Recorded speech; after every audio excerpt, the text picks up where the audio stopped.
Merci Laurent, je n'ai pas attendu, mais merci pour l'invitation. Désolé de ne pas être présent avec vous aujourd'hui. J'aurais aimé mille fois d'être avec vous cet après-midi que ici à Toulouse, mais bon, c'est comme ça. Donc, Laurence m'a demandé de parler des biomarqueurs dans la maladie rénale chronique et leur valeur potentielle ajoutée pour les ATTKD. Bah, en fait, pour faire une histoire courte, pour une histoire longue, en fait, pour l'instant, il n'y a rien. Donc, ce que je vais vous présenter, c'est plutôt hypothétique et basé sur les données, bien sûr, ce qu'on a en maladie rénale chronique. Donc, si on se focalise sur les marques traditionnelles, donc ce que vous pouvez mesurer en clinique, vous avez cette fameuse KFRE qui est basée sur l'âge, sexe, EGFR et l'ACR et donc qui permet de calculer le risque de progression vers une maladie rénale chronique à 2 ans et 5 ans, qui marche très bien. Il marche très bien pour les stades assez avancés de la maladie rénale chronique, donc stade 3 à 5, mais qui est donc pas très utile pour des stades précoces avant ce stade-là, et qui est non spécifique. Et donc, aussi, cette formule inclut l'ACR, qui est donc pas vraiment adaptée dans des conditions d'ADTKD, comme on a appris avec Bertrand.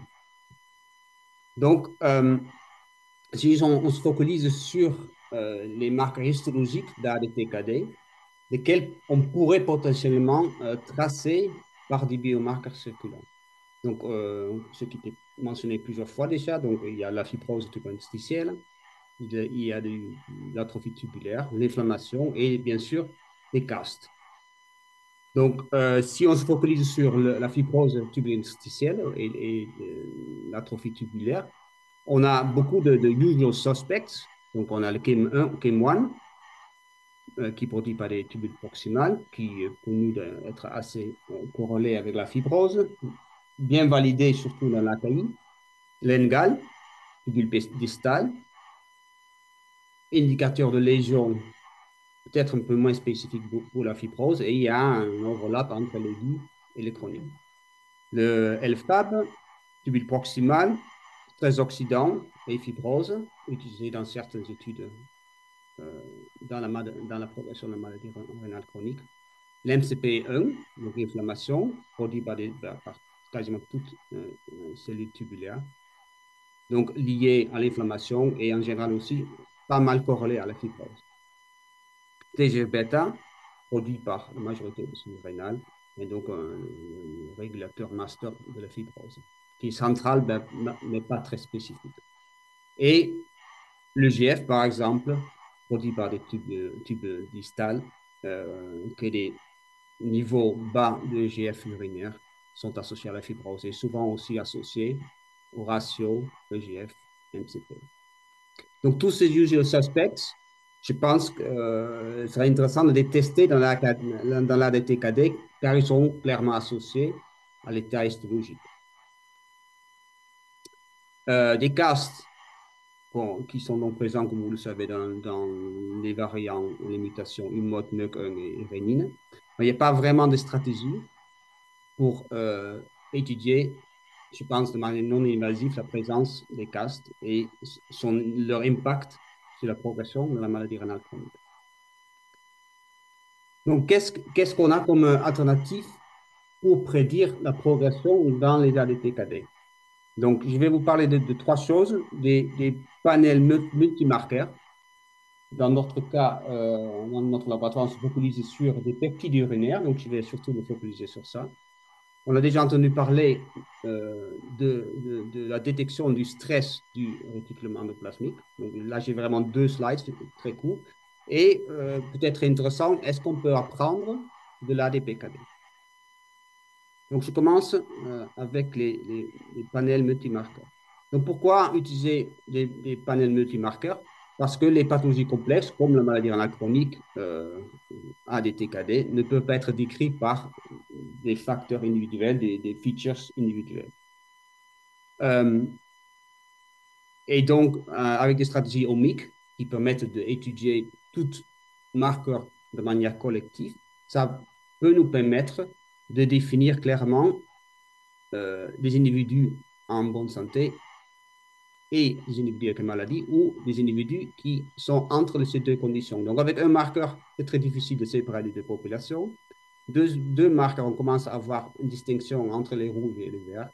Troisième marqueur, c'est encore mieux. Et on peut imaginer avec N marqueurs qu'on arrive vraiment à bien stratifier les patients, donc les patients rouges, verts et les intermédiaires surtout. Et donc, cette augmentation, cette amélioration, pardon, de la précision, ben, en fait, c'est la base pour la médecine personnalisée. Ben, nous, on étudie les pathologies rénales avec de l'analyse du peptidome urinaire. Et je propose que le peptidome urinaire pourrait être une sorte de couteau suisse pour étudier la DTKD. Donc, pourquoi on se focalise sur les peptides? En fait, on se focalise sur les peptides urinaires par rapport aux protéines, parce qu'on pense que ces peptides urinaires sont plutôt optimisés comparés aux protéines pour une analyse, utilisation pardon, en clinique. Premièrement, ils sont filtrés dans des conditions témoins et aussi ils sont filtrés dans des conditions de maladie débutant, donc avant le changement de la barrière de filtration glomérulaire. Et ce que je pense est assez intéressant, vu que dans la DTKD, vous n'avez rarement de la protéinurie, mais on pourrait détecter des changements très précoces de modification du contenu peptidique. Les peptides sont deuxièmement plus stables que les protéines parce qu'ils sont déjà dégradés. Et pour nous, il y a un avantage supplémentaire. On n'a pas à digérer les peptides par la trypsine pour l'analyse par spectrométrie. Donc, c'est pour ces trois raisons, nous, on se focalisait sur des peptides urinaires et pas sur les protéines urinaires. Et je pense que dans l'ADTKD, c'est vraiment quelque chose qui est intéressant. Donc, quand on fait une analyse du peptidome urinaire, qu'est-ce qu'on voit? Donc, chaque individu ou chaque analyse d'un peptidome urinaire, on voit environ 20 000 peptides. Ils ont tous une étiquette unique, une masse ici, et un temps de migration sur la stratégie de séparation des peptides. Donc, chaque peptide, on pourrait le retrouver dans n'importe quel échantillon par cette étiquette. Et après, on a identifié avec le temps un nombre de peptides de ménage qui nous permettent de normaliser et d'améliorer la comparaison entre les différents échantillons. Donc, on a appliqué cette analyse du peptidome urinaire dans la maladie rénale chronique, dans les études de preuve de concept. Donc, on a commencé déjà il y a longtemps, en 2010, avec un groupe d'individus de voir si on pouvait identifier des peptides associés spécifiquement à la maladie rénale chronique. Donc, très simple, le nombre d'individus avec une maladie rénale chronique versus des individus en bonne santé. On a identifié 273 peptides qui prédisaient parfaitement que cette personne qu'on analysait avait un CKD et n'était pas une personne en bonne santé. Donc ça, ce n'était pas très utile, mais c'était de preuve de concept. Dans une deuxième étape, on a pris cette signature, donc cette signature de CKD 273, et on a regardé dans une cohorte d'environ 500 individus avec une maladie rénale chronique tout venant, et où on a isolé les progresseurs rapides, et on a observé que cette signature prédisait mieux la progression de ces progresseurs rapides par rapport à l'albumine. On a poussé un peu plus loin, on a regardé dans les différents stades, dans une cohorte encore plus grande, différents stades de CKD, on a regardé la capacité à prédire progression par soit envers l'albuminose, soit par cette signature. Et ce qui est assez intéressant, c'est que cette signature marche mieux dans les stades précoces, donc où il y a peu d'albuminurie, que des stades plus avancés où l'albumine prend la main. Donc, a priori, cette signature permet une détection de maladie rénale chronique et leur progression à un stade avancé de maladie rénale chronique. Et je pense encore une fois, c'est intéressant pour l'ADTKD. On est allé un peu plus loin, une autre étude, donc une étude sur une cohorte diabétique où, avec cette même signature, CKD273, les auteurs ont analysé une cohorte de plus de 3000 individus avec un diabète type 2, normo-albumérique, un EGFR autour de 90. Ils étaient tous scorés au baseline avec cette signature qui a donné soit un risque élevé de développer une néphropathie diabétique ou un risque moins élevé de développer une néphropathie diabétique. Et le suivi était donc la progression vers le microalbe ou une perte de GFR. De manière tout à fait intéressante, ils ont observé que une mauvaise score était clairement indicateur d'une progression vers une microalbuminurie, ici en rouge. Et pareil, progression vers un stade maladie rénale chronique 3 était également associée à une prédiction mauvaise. Donc, ce style de marqueurs, ce type de panel de multimarqueurs permettent la prédiction de la progression de maladie rénale chronique à un stade précoce. Par contre, on a vu qu'ils n'ont pas une vraie valeur ajoutée dans des stades avancés. Mais je pense que cette technologie, cette stratégie, pourrait être super intéressante d'être testée dans la DTKD. Par contre, on peut faire autre chose avec ces peptides. Et je vais vous montrer une étude qu'on est en train de faire sur l'Alport et qui pourrait être transposée vers la DTKD. En fait, donc, c'est l'inspiration d'Alport. En fait, en 2024, l'équipe ici citée ont fait un papier assez intéressant dans Marketing International où ils ont mesuré ici de biopsie, cette fois-ci, le ratio de col4 à 5 sur col4 à 1 à 2 chez les patients porteurs de la maladie d'Alport liés à X.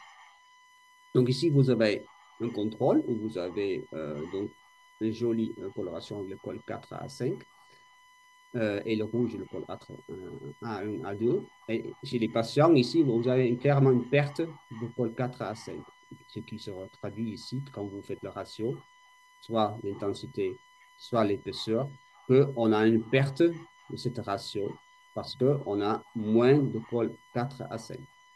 Donc ça, c'est sur une biopsie. Mais quand on regarde les peptides que nous avons dans l'urine, on a beaucoup de fragments de collagène 4.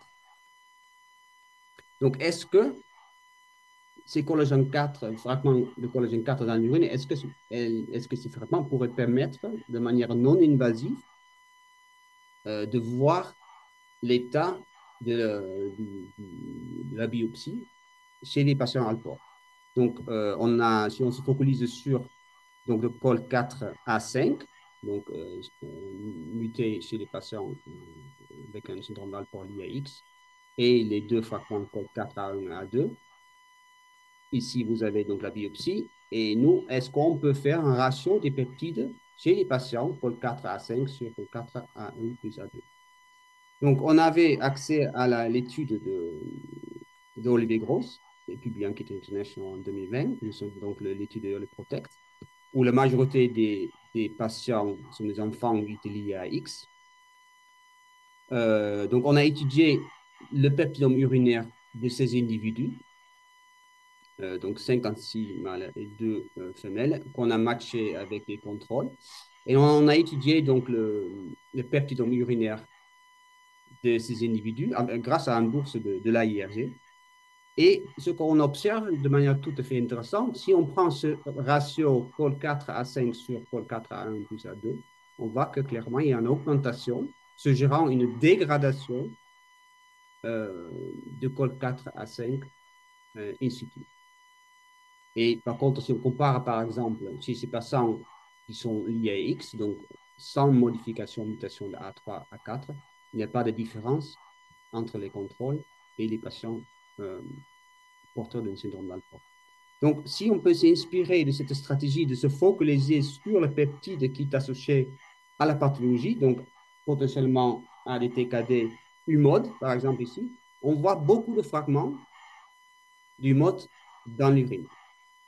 Ils sont peu localisés plutôt au niveau C-terminal, mais on a aussi d'autres fragments. Donc la question est, est-ce que euh, les peptides fragments, les mutants du mode, est-ce qu'ils sont liés à la progression de la maladie rénale chronique? Donc, est-ce qu'on pourrait, en étudiant les études, pardon, en étudiant les peptides humodes dans l'urine, prédire, oui ou non, la progression de la maladie rénale chronique? Est-ce qu'on peut avoir une idée sur l'état in situ de l'humode? On voit aussi quelques fragments de MEC1, actuellement seulement deux, euh, parce que c'est une protéine qui n'est pas très abondante. Et par exemple, le recul pour les modes, le professeur De Weiss l'avait dit, effectivement, c'est une protéine très abondante. Donc, pour ça, probablement, on a aussi beaucoup de fragments dans l'urine. Par contre, l'hypothèse de étudier MEC1 dans l'urine est soutenue par ce papier-là, où les auteurs ils ont regardé dans l'urine, en regardant des cellules urothéliales, l'abondance de la protéine frameshift des MEC1, et vous voyez clairement, dans l'urine, ils arrivent clairement à détecter dans les cellules urothéliales euh, la forme mutée. Donc, on peut imaginer clairement qu'on arrive aussi à voir des fragments de dégradation de cette protéine dans les urines avec notre statistique. Donc, pareil, est-ce que on peut observer des fragments mutants du MEC1 dans l'urine et est-ce qu'ils sont protégés, associés, pardon, à la progression de la maladie rénale chronique? Un petit aparté sur MEC1 est aussi lié à ma question.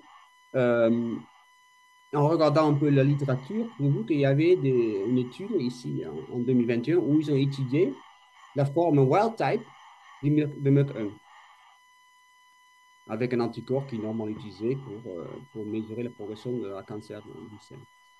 Et en fait, donc ici, vous avez la quantité de wild type MEC1.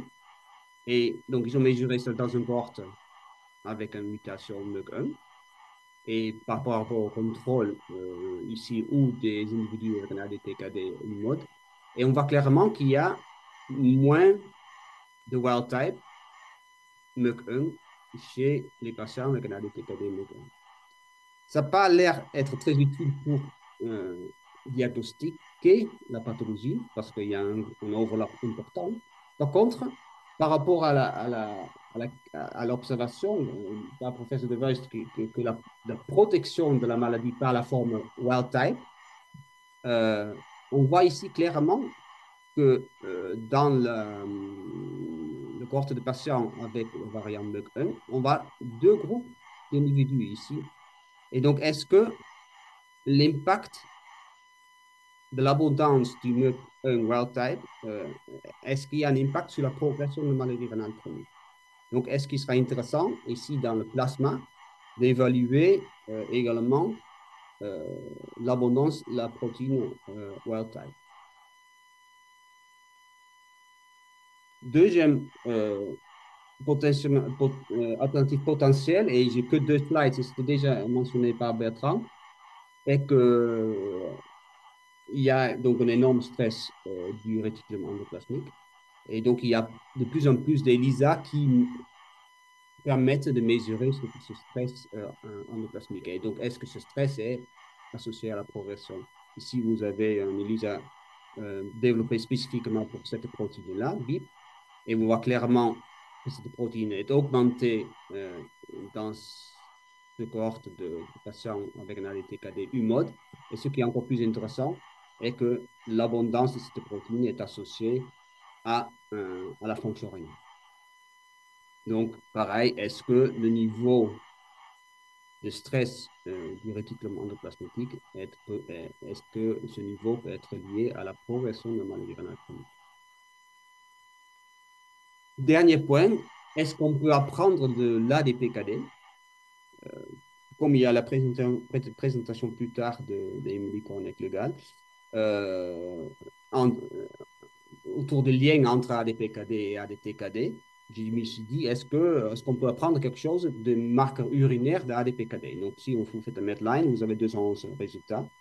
Et un des premiers papiers qui arrive, on tombe sur KIM1, urinaire, qui est associé à la progression de l'ADPKD. Dans cette cohorte, ils avaient 750 individus avec une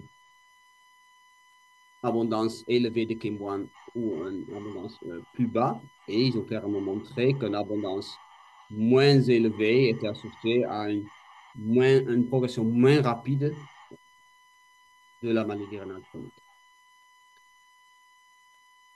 Autre étude qui est arrivée en 2023, un papier dans Jason, assez intéressant, pas forcément pour ce marqueur MMP7, mais plutôt intéressant pour les vésicules extracellulaires. Ici, ils ont montré que l'abondance de MMP7 dans les vésicules extracellulaires urinaires était plus élevée chez les progresseurs rapides que des individus qui n'avaient pas de perte de fonction rénale. Et ce qui était intéressant, c'était seulement vrai dans les vésicules extracellulaires et pas vrai dans l'urine totale. Suffisant que un focus sur les vésicules extracellulaires peut être très intéressant pour trouver potentiellement les marqueurs d'ADTKD, surtout que la pathologie est très tubulaire et on sait tous qu'il y a énormément de shedding de vésicules extracellulaires de la partie tubulaire du nephron. Et enfin, il y a aussi des études, je reviens sur la peptidomique, euh, dans le domaine de l'ADPKD. Donc ici, un papier en 2016 dans l'NDT, où où le peptidome urinaire a été étudié de plus de 200 patients avec un ADPKD. Et ils ont comparé le profil, ils ont identifié pardon, un profil qui permettait de prédire la progression vers l'insuffisance rénale terminale. Donc, j'ai identifié 20 peptides et quand vous validez ce profil sur une nouvelle cohorte, vous avez une sensibilité et une spécificité qui prédit de manière très correcte la progression vers une insuffisance rénale terminale.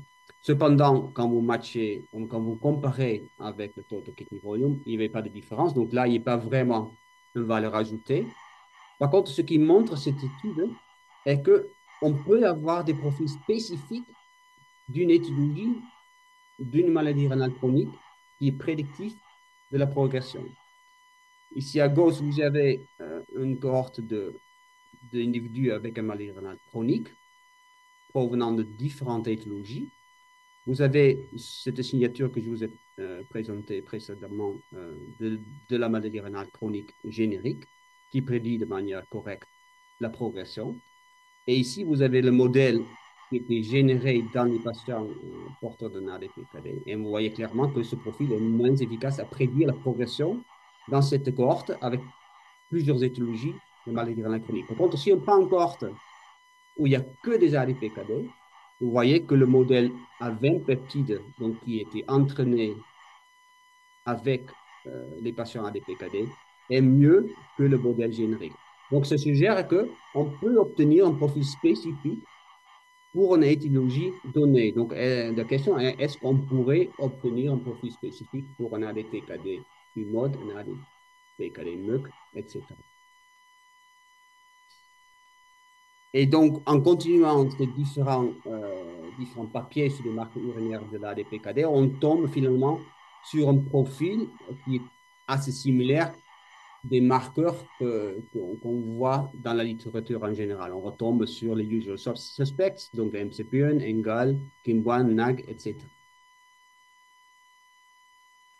Donc, oui, est-ce que c'est les mêmes usual suspects? Est-ce qu'il faudra l'étudier dans la DTKD? Donc, en conclusion, est-ce que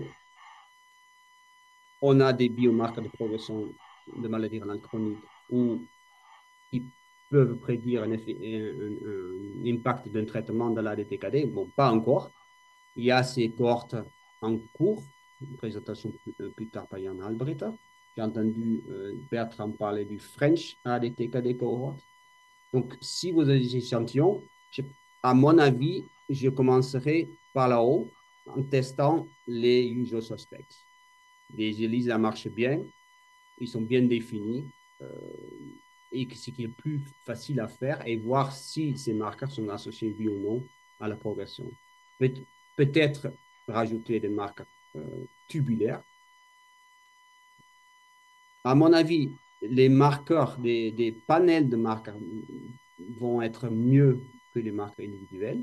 Donc, je vous ai montré ça pour les peptides. Donc, vous pouvez faire des peptides, mais il y a de plus en plus d'outils qui permettent d'aller à large échelle, surtout au niveau protéique. Par exemple, vous avez cette technologie fantastique de Olink qui permet d'identifier 3000 protéines d'un coup. Ou vous pouvez aussi, si vous avez accès à une facility de mass spectrométrie, euh, faire de la protéinique basée sur la masse spec. Est-ce que cette mesure de la forme wild type peut être intéressante pour, pour, pour associer cette abondance à oui ou non la progression? Je pense que c'est ce qu'elle avait dit professeur De Vries. Cette protection par le wild type, je pense que c'est important. Donc, si on peut le mesurer, ce sera très intéressant. Et dans l'urine, un bonus pourrait être de faire un focus sur les cellules, sur les vésicules extracellulaires. Voilà, donc ça c'était ma petite contribution. Merci pour votre attention.